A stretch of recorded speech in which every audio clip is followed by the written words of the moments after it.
estados financieros. De acuerdo con el decreto 2649 de 1993, los estados financieros de propósito general son aquellos que se preparan al cierre de un periodo para ser conocidos por usuarios indeterminados, con el ánimo principal de satisfacer el interés común del público en evaluar la capacidad de un ente económico para generar flujos favorables de efectivo. En este sentido, los estados financieros representan una importante herramienta para los diferentes usuarios de la información que debe preparar la empresa correspondiente a todo un periodo que inicia el 1 de enero y termina el 31 de diciembre.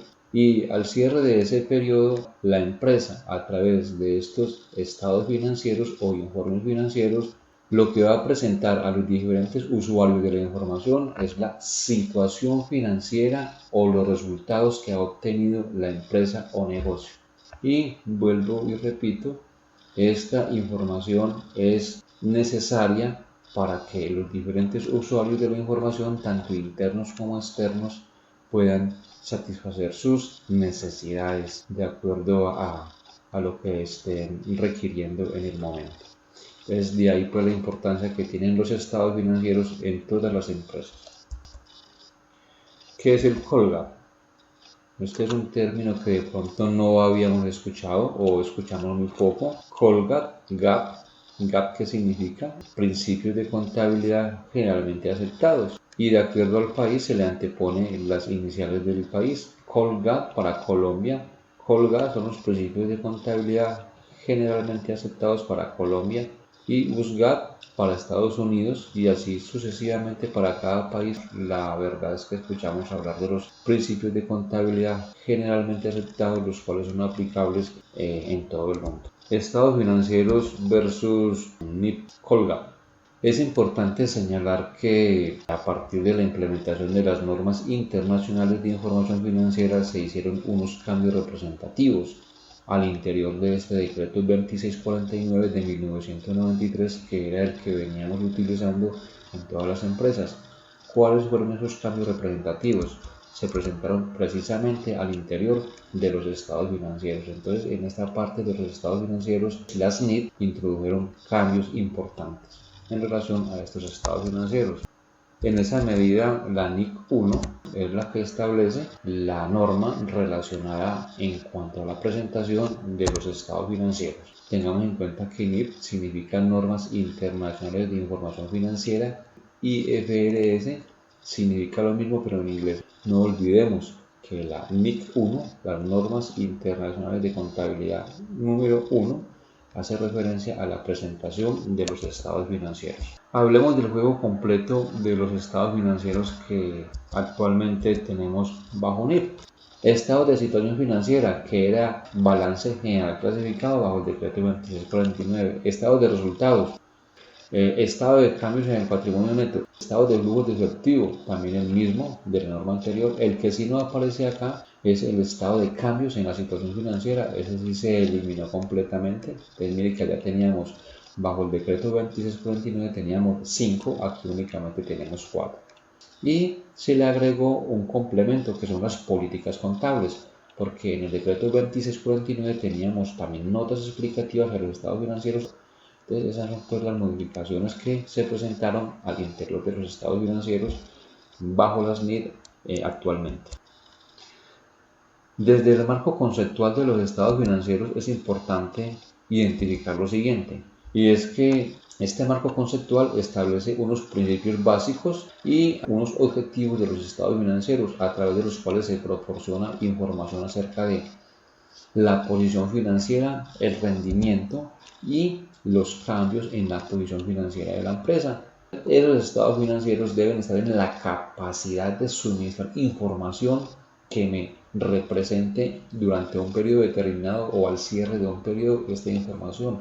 ¿Cuál es la posición financiera de la empresa? Y ese básicamente me lo muestra el estado financiero llamado estado de situación financiera. ¿Cuál es la situación financiera de la empresa? Es decir, que yo voy a poder identificar como usuario de la información cuáles son los activos, cuáles son los pasivos y cuál es el patrimonio de la empresa. De igual manera, los estados financieros que me proporcionan el rendimiento que presenta la empresa durante un periodo determinado o al cierre de un periodo.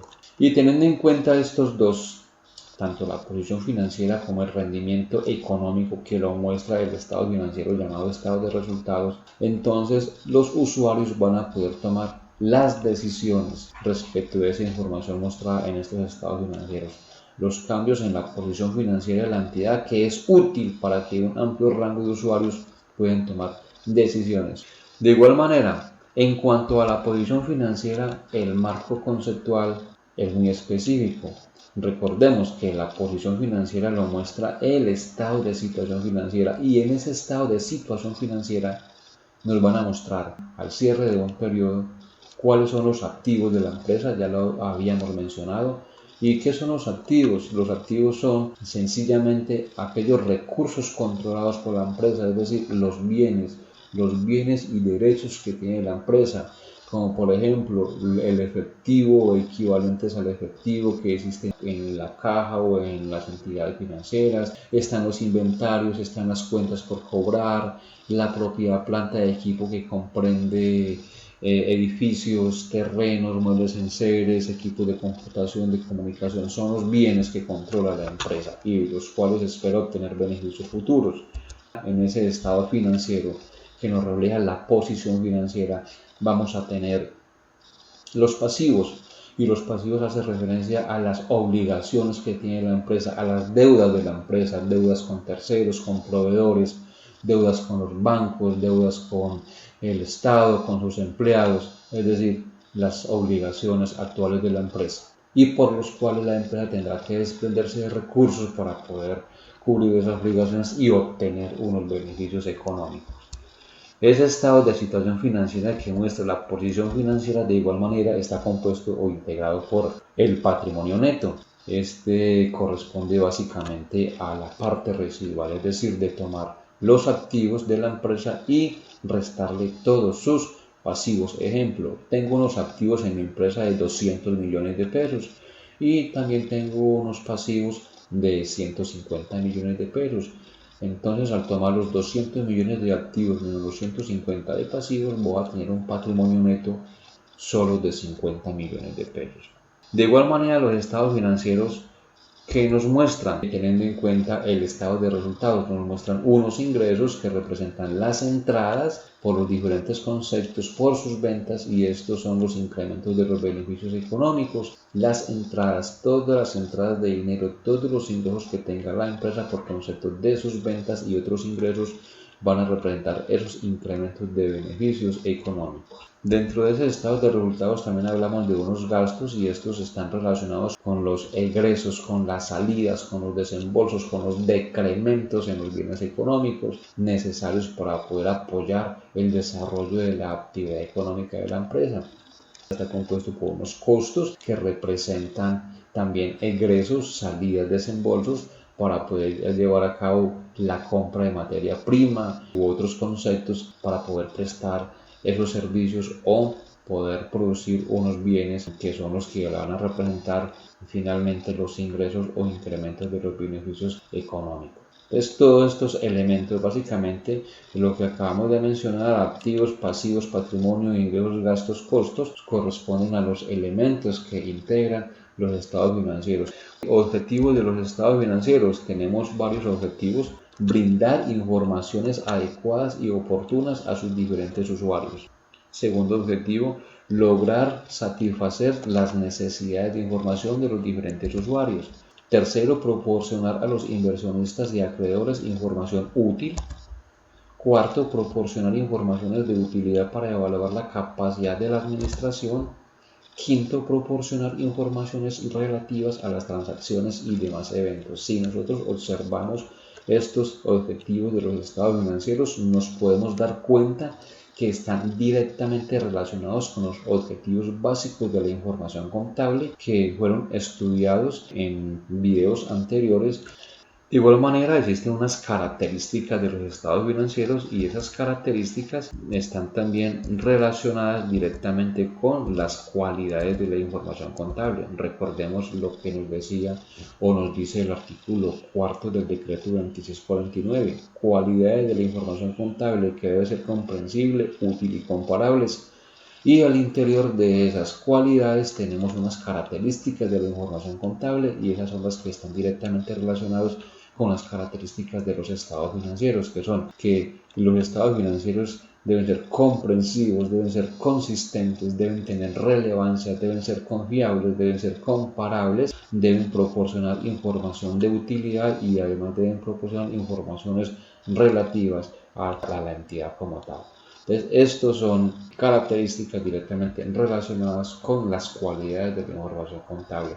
Que todo el mundo lo entienda, que sea consistente, que realmente incluya todas las operaciones que realizó la entidad durante ese periodo contable, que sea relevante, que sea importante, que se pueda confiar en ella para poder tomar decisiones, que se pueda comparar también con los diferentes hechos económicos con base en la realidad, unos soportes y unas evidencias contables, y que se proporcione información de utilidad y información relativa necesaria e útil para los usuarios en la toma de sus decisiones. Es decir, que esta información, esos estados financieros, las características de esos estados financieros deben tener esa bondad, esa capacidad de suministrar información con capacidad suficiente y contundente para que esos usuarios puedan tomar decisiones con toda la tranquilidad del caso.